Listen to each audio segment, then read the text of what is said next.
Shalom teman-teman. Hari ini saya akan membahas mengenai ibadah merupakan kebutuhan hakiki umat Allah.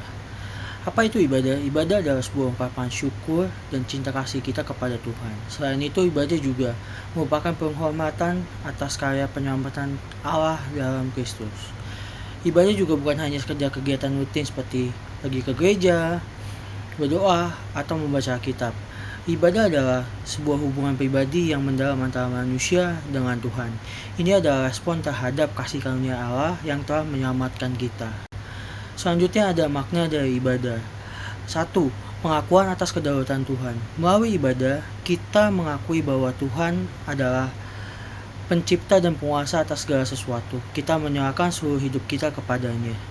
2 adalah ungkapan syukur. Ibadah adalah cara kita mengungkapkan rasa syukur atas segala berkat yang telah Tuhan berikan. Ini bisa berupa kesehatan, berkat, keluarga, dan keselamatan. Ketiga adalah permohonan ampun.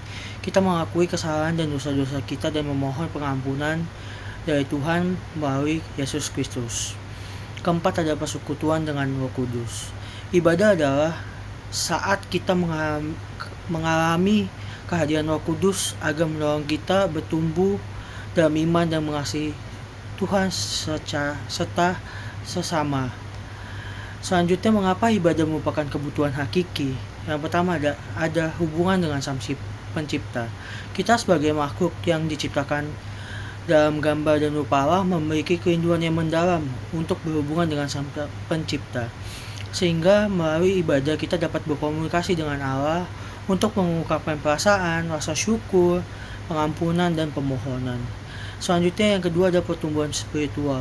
Firman Tuhan yang diajarkan dalam ibadah menjadi makanan rohani yang memelihara dan menumbuhkan iman kita.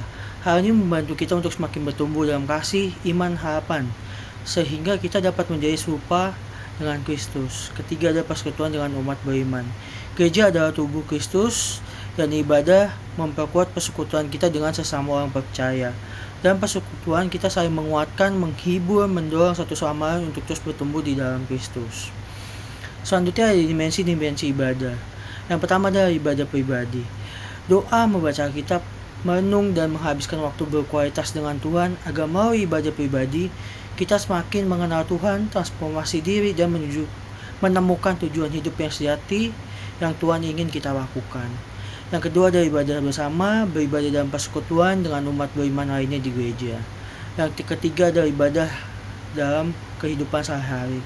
Mewujudkan iman dalam segala aspek kehidupan seperti bekerja, berkeluarga, dan bersosialisasi, sehingga kehidupan sehari-hari kita boleh menjadi saksi Kristus di dunia ini agar orang yang tidak percaya akan Kristus akan dapat melihatnya dari diri kita dan nama Tuhan dimuliakan melalui hidup kita.